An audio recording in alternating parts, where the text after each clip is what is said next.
The Korean winter of 1952 clawed at Elias Whitaker's bones, the cold seeping through his patched wool coat like a knife through canvas.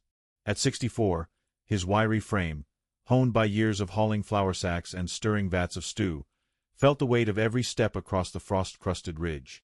The chosen reservoir campaign had left this valley a graveyard of shattered jeeps and scorched earth, the air thick with the acrid tang of cordite and the distant, gut-shaking boom of Chinese artillery. Eli, a volunteer quartermaster after his Great War days, was no stranger to war's chaos, but the younger soldiers saw only his gray hair and stooped shoulders.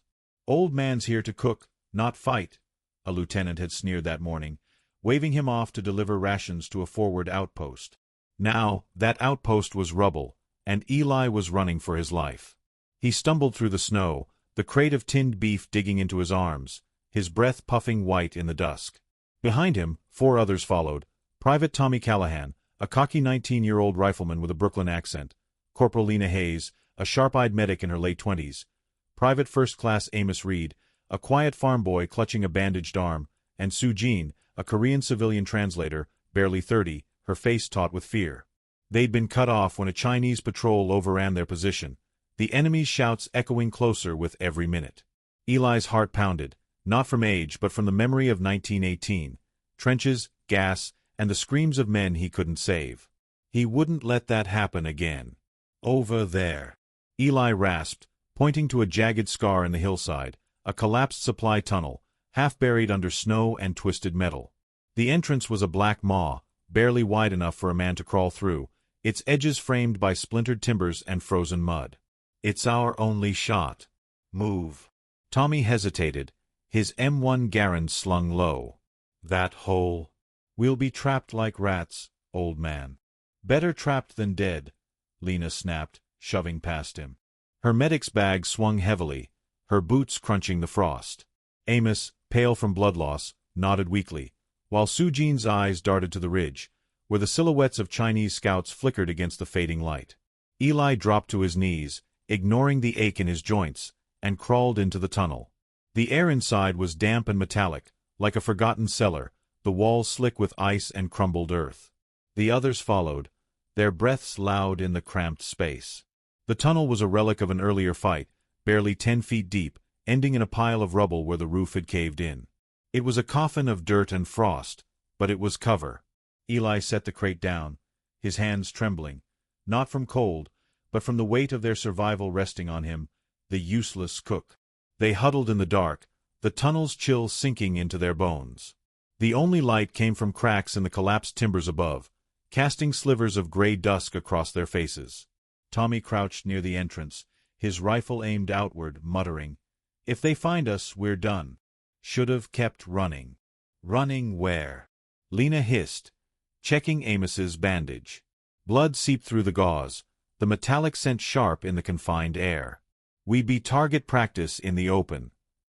Sue Jean sat silently, her knees drawn up, her civilian coat torn at the shoulder.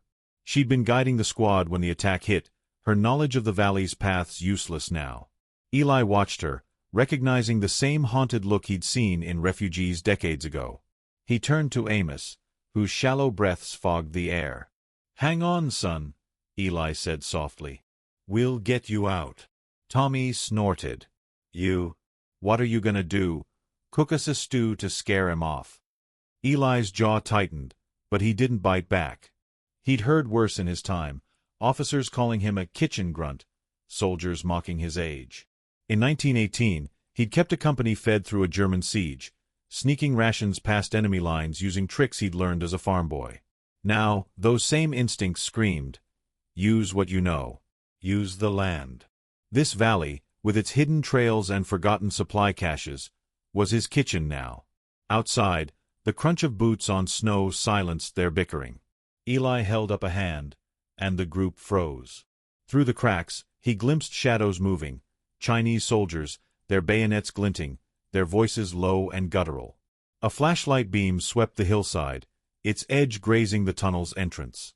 Eli's pulse hammered, his mind racing back to a night in France, hiding in a ditch as German boots passed inches away. He'd survived then by knowing the terrain better than the enemy. He could do it again.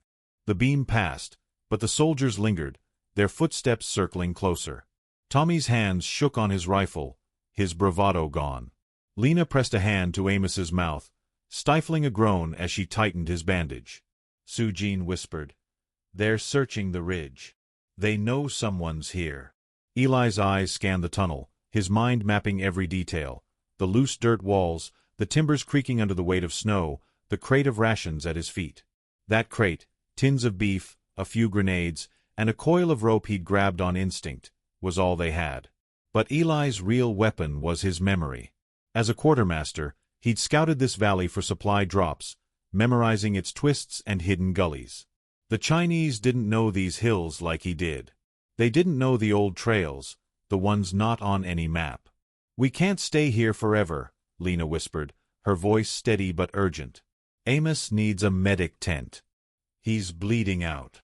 Eli nodded, his mind already turning. The tunnel was a trap, but it was also a chance. If they could slip out, there was a ravine a half-mile west, a narrow cut in the hills, choked with brush, that led to a UN outpost. He'd seen it weeks ago, delivering supplies. The path was invisible from above, perfect for evasion. But getting there meant crossing open ground, with enemy patrols tightening the noose. Tommy leaned closer, his voice low. "You got a plan, old-timer? Or we just waitin' to die?" Eli met his gaze, his blue eyes hard as flint. "I've kept men alive longer than you've been breathin', kid. You want out, you listen." He tapped the crate, his fingers brushing the grenades. An idea flickered, dangerous, but possible. He'd once seen a cook in France rig a distraction with flour sacks and a match. Here, he had explosives and a lifetime of tricks. The enemy's footsteps faded, then returned, closer now. A voice barked orders, and the clatter of a rifle bolt echoed. Eli's stomach knotted. They were running out of time. Amos's breathing grew shallower, and Lena's hands shook as she pressed gauze to his wound. Sujin's eyes met Eli's, a silent plea for hope. Tommy gripped his rifle, his bravado replaced by fear. Eli crouched beside the crate, his mind racing. The grenades could buy time, but they needed more, a way to mislead the enemy, to slip through their net.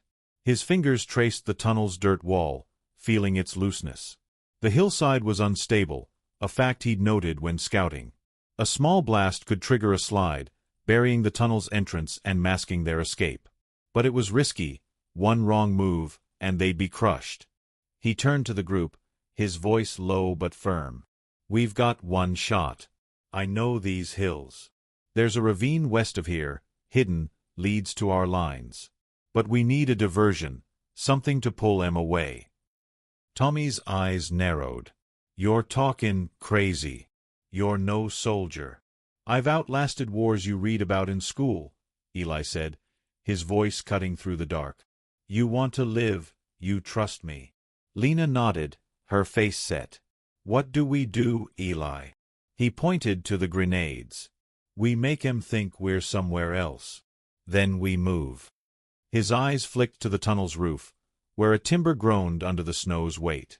The plan was forming, but it hinged on timing and trust. As the enemy's flashlights swept closer, Eli's resolve hardened. He was no hero, just a cook who'd seen too much. But tonight, he'd prove them wrong. The tunnel's icy walls pressed against Elias Whitaker's shoulders, the damp earth soaking his coat as he crouched beside the crate of rations. The air was thick with the metallic tang of Amos's blood and the musty chill of frozen dirt. Outside, the Chinese patrol's footsteps crunched closer, their flashlight beams slicing through the cracks in the collapsed timbers above. Eli's pulse thrummed, but his mind was sharp, sifting through memories of 1918, dodging German patrols, using the land's secrets to survive. At 64, he was no soldier, just a cook-turned-quartermaster, mocked as a relic by men half his age. But here, in this crumbling tomb of a tunnel near the chosen reservoir, his overlooked wisdom was their only hope.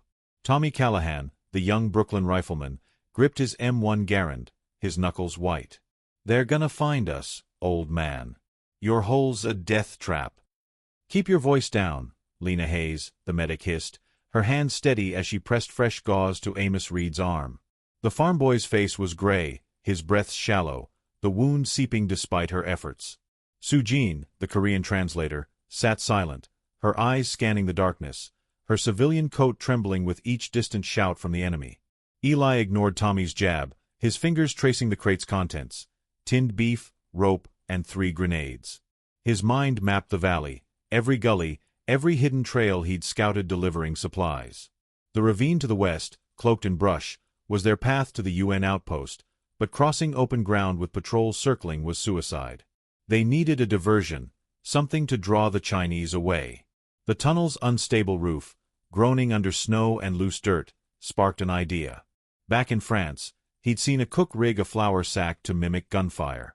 Here he had explosives and a lifetime of tricks. "We blow the entrance," Eli whispered, his voice low but firm. "Trigger a slide to bury it. They'll think we're trapped or dead, chase the noise. We slip out the back, through a crack I saw in the rubble, and hit the ravine." Tommy's eyes narrowed. "You're nuts. That'll crush us." "Not if we time it right," Eli said, pointing to the timbers. "Set a grenade low, let the dirt do the work. I've seen landslides in these hills. They'll cover our tracks." Lena glanced up, her face taut but trusting. "Can you pull it off, Eli?"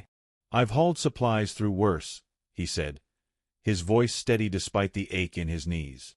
1918, I got rations past a German line by rigging a cart to roll empty. Fooled them into chasing shadows. We can do it again. Sujin spoke softly, her English accented but clear. "The ravine, you know it well?" "Every inch," Eli said. "Scouted it last month. It's narrow, hidden by pines. They won't see us if we move fast." Amos groaned, his voice weak. I can't run, Eli."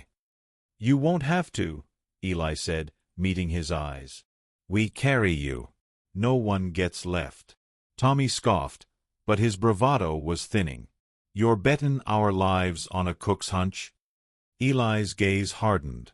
"I'm bettin' on knowin' this land better than they do. You got a better idea, kid."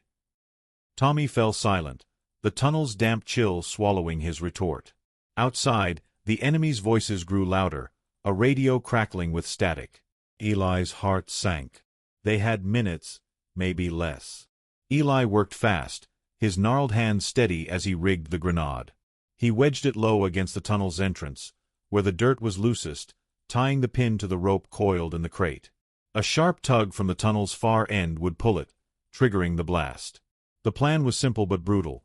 Detonate the grenade, collapse the entrance, and pray the landslide masked their escape through a narrow crack he'd spotted in the rubble pile at the tunnel's rear.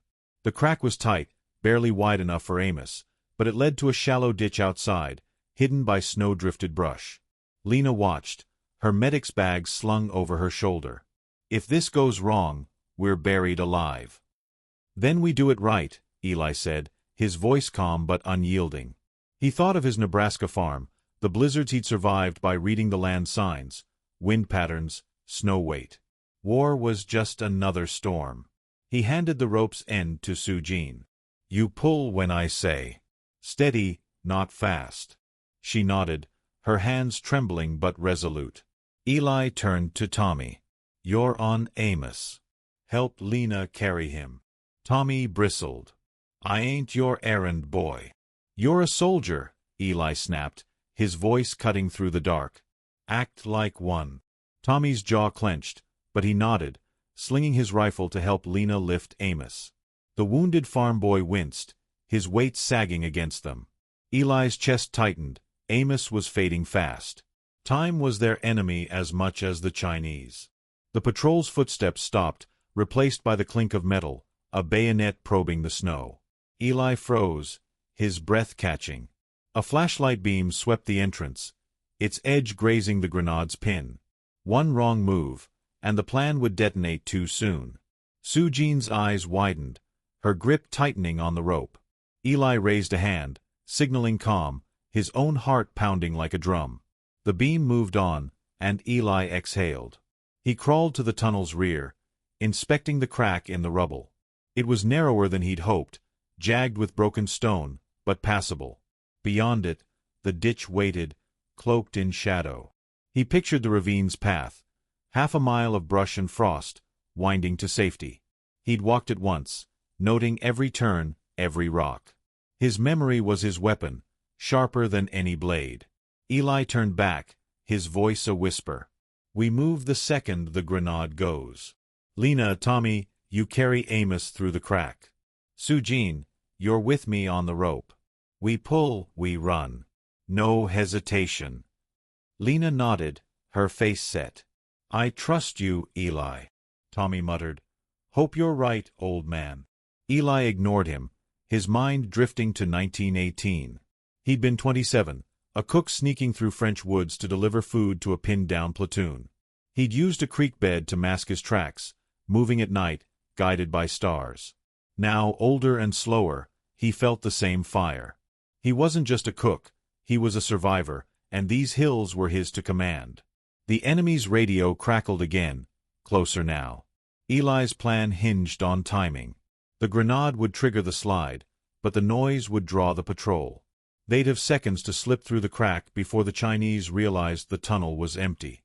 He tested the rope, ensuring it wouldn't snag. Sujin's hands steadied, her fear giving way to focus. Amos coughed, blood flecking his lips. Lena's eyes met Eli's, urgent. "He's got an hour, maybe less." Eli nodded, his resolve hardening. He thought of his wife, Mary, back in Nebraska, her letters urging him to stay safe. He'd volunteered for Korea to honor the boys he'd fed in the Great War, the ones who never came home. Now, he'd keep this group alive, no matter the cost. "Ready," he whispered, gripping the rope with Sujin. The others nodded, Tommy and Lena bracing Amos between them. The tunnel's air was heavy, the silence broken only by the creak of timbers and the distant crunch of boots. Eli's eyes locked on the entrance. The flashlight beam returned, brighter, closer. A shadow loomed, a soldier, peering into the tunnel. Eli's breath stopped. It was now or never. "Pull," he hissed. Sujin yanked the rope. The grenade's pin snapped free, and the world erupted. The grenade's blast roared through the tunnel, a deafening crack that shook the frozen earth. Elias Whitaker's ears rang as dirt and snow cascaded, the tunnel's entrance collapsing in a thunderous slide. The air choked with dust, stinging his throat like the cordite haze of 1918 France. At 64, his body ached from the crawl through the jagged crack at the tunnel's rear, but his mind was razor-sharp, mapping the Korean Valley's hidden ravine. The Chinese patrol's shouts echoed behind, drawn to the landslide's chaos, just as he'd planned. Eli, the overlooked cook turned quartermaster, led his ragged group, Tommy, Lena, Amos, and Sujin, toward freedom, their breaths fogging in the bitter cold. The ditch beyond the crack was a shallow trench, cloaked by snow-laden pines. Eli's boots crunched frost, each step a gamble as he guided them toward the ravine. Tommy and Lena carried Amos, whose blood-soaked bandage left a faint trail in the snow. Sujin followed, her civilian coat snagging on brush, her eyes wide but resolute. The Chinese were distracted, but not for long. Flashlight beams swept the hillside, and a distant whistle signaled more troops. Eli's heart pounded, his Nebraska farm boy instinct screaming. "Move fast, stay low, use the land." "Keep to the shadows," Eli whispered, pointing to a cluster of pines. "Ravine's close. Stay quiet." Tommy, his Brooklyn bravado muted, grunted under Amos's weight. "You better know where we're goin', old man." "I do," Eli said, his voice steady. He'd scouted this valley for supply drops, memorizing its twists like recipes from his army kitchen days. The ravine, a narrow, brush-choked cut through the hills, was their lifeline to the UN outpost, half a mile west. But Amos's fading pulse and the enemy's tightening net meant every second counted. They reached the ravine's mouth, a dark gash in the frost-covered hillside, its pines swaying in the biting wind. Eli knelt, scanning the open ground they'd crossed. The landslide had bought time, but Chinese shouts grew closer, their radios crackling. He gestured the group into the ravine, its walls steep and slick with ice. The air smelled of pine resin and wet earth, a stark contrast to the tunnel's metallic dampness. Eli's plan was simple: follow the ravine's winding path, hidden from above, to the outpost. But Amos's condition was a ticking clock, and the enemy wasn't far behind. Lena, her medic's bag slung low, checked Amos's pulse. "He's slipping, Eli. We need that outpost now." Eli nodded, his jaw tight.